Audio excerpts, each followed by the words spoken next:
औज़ुबिल्लाहिमिनश्शैतानिर्रजीम बिस्मिल्लाहिर्रहमानिर्रहीम। सबको अस्सलाम वालेकुम रहमतुल्लाहि बरकातुहू। सबसे पहले मैंने मेरे मम्मी पापा को मैं सलाम करती हूँ, उन्हें मुझे जन्म दिया। और उसके बाद मेरे DTC leader Sheikh Moinuddin sir मेरे को ये बिजनेस में लाए और ये बिझनेसमध्ये आणले आणि बिझनेस मला दाखवून दिले। माझे गुरु DTC leader Sheikh Moinuddin sir Mukhed panchayat समितीमध्ये इंजिनियर म्हणून आहेत, पण तिथं वारसदार नाही। नॉमिनी फॅसिलिटी आवडली माझ्या मिस्टरला, ते मला व्यवसाय दाखवून दिले आणि आम्ही दोघं मिळून या व्यवसायाला आम्ही रन करतो। मी घर काम करत मी या बिझनेसला रन करते।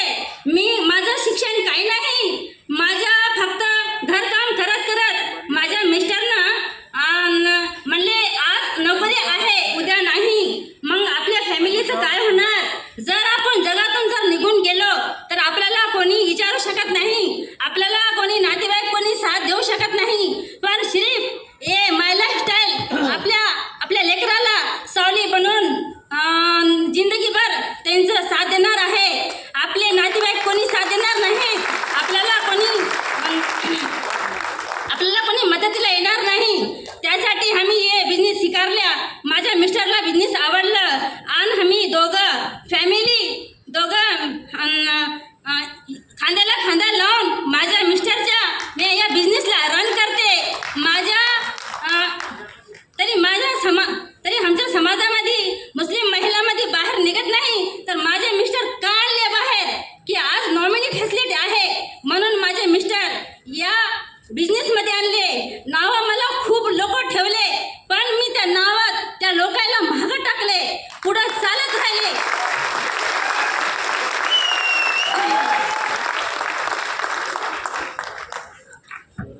असे आमचे झट्टीचे लीडर दिलीप सूर्यवंशी सर आम्हाला खूप मार्गदर्शन केले आणि आम्हाला खूप सपोर्ट केले, त्यांना मी धन्यवाद करते।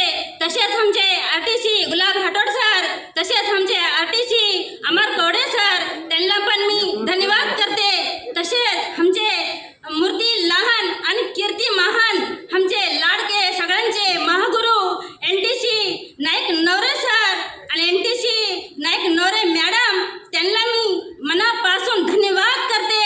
त्यांनी आम्हाला घडवले आणि चालायला शिकले, आता हे कसे करायचे आम्हाला घडवले।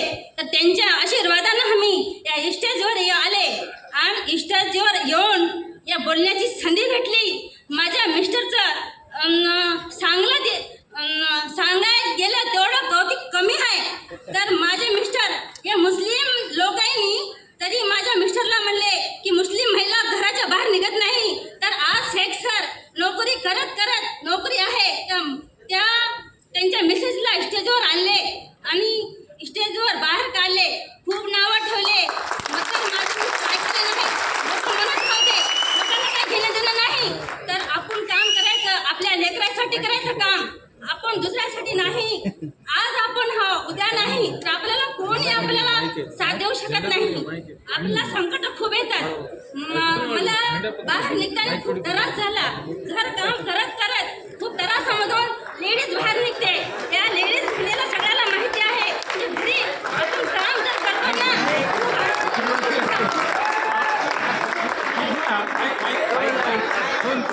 खूप अडचणीमधून निघता।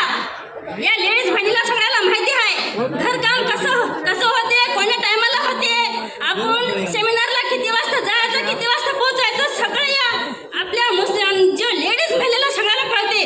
तर एवढं आवरून जाते लेडीज घराच्या बाहेर निघते, तर कशासाठी निघते? एक सगळ्यांचं ऐकून सगळ्याचं